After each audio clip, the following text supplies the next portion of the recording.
Alright, so if everyone just wants to wave to the camera, I know it's awkward, I have to prove you're real, and then we can get this thing going. I'm just gonna set it up. Awesome. Alright, cool. Well, we can go ahead and begin if we have a timer ready. Awesome, thank you so much.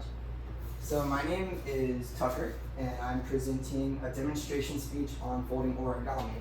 When folding origami, all you need is a square piece of paper, no matter what you're making, if it's the dragon, the crane, a frog, or even a paper cup, it all starts from a square sheet of paper. I am no origami expert. I have not been folding origami since I was a little kid. I looked this up a couple days ago and figured it out for this project. So with my prior research, I found some interesting history about origami. It's from Japan. It's been around for over 1,000 years. Origami literally translates to fold paper. Ora means to fold, and gami means paper.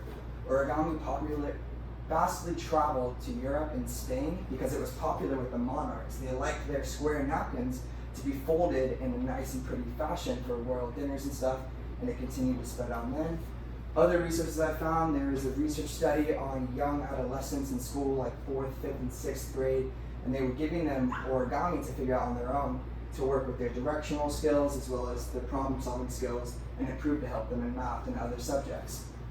As well as another study was made showing that introducing origami really helped people get interested in Asian cultures and communities, even if they have no information about it, because it is part of their culture that is simple for us to follow.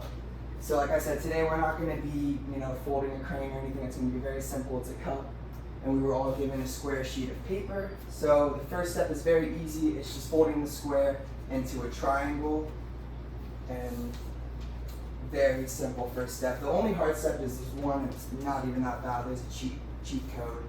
So if we pretend this is like a person, we have 2 arms and a head. If we take one corner, we're going to fold it over to the other side, like the arm is coming across. The only thing you're trying to pay attention to is the line you're making up here is going to be parallel with the bottom line. So you have like 2 parallel lines right here. Does that make sense? Right? It's just an easy fold. You're not separating the paper at all yet. You're going to do the same thing with the other arm, and you're going to fold it into like a pentagon. So a 5-sided shape where the other arm is now over the initial arm, and it should look something like this.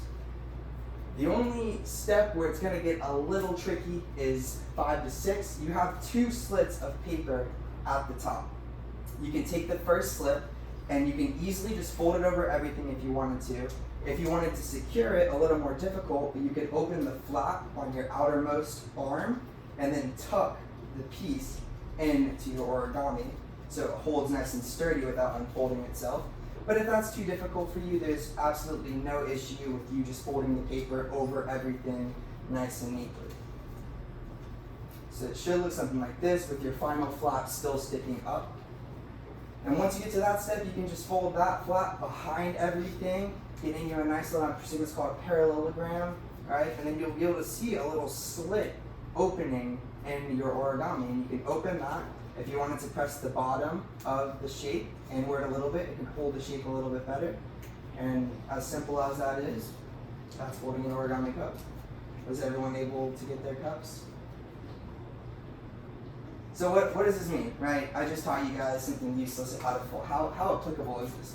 I have water, and we'll go around later and put some water in the cups, dump it out just to show you that you did make paper that can hold water. But how is this demonstrating like anything that you can do with it? The best thing I've seen is using this as a pencil stand, but why not get a pencil stand at like $1?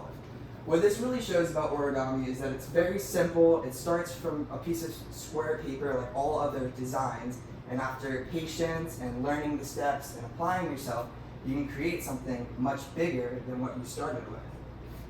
So that pretty much wraps up everything. If we want to go around and start pouring some water into cups, I'd be more than happy to, and dumping it out. And while I'm going around, do you guys have any questions? I didn't figure it out. Oh, it's fine. We'll come back to you after to make sure you got it. Wow. How are we doing on time? Do any of y'all have questions for me? Or anything any information that I can give you guys about origami?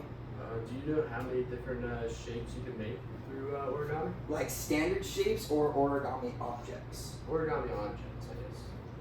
Through my research, I've seen books that have over 1,000 origami folds, and this has been around for over 1,000 years. So I'm sure there have been all sorts of variations that you can find. The coolest thing I've seen by far has to be the paper crane, the one that you can move like back and forth. Is that the one That's yeah. And if you're fans of The Office, they had a little joke about origami. They're a paper company. I just wanted to add it in.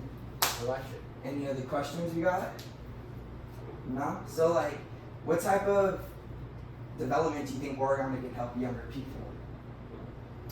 Using their creativity to find out one simple shape and turn it into another shape or another 3D object. Do you guys ever think about how hard it is to make origami, like come up with the idea originally? This is how it all started, is people with square sheets of paper.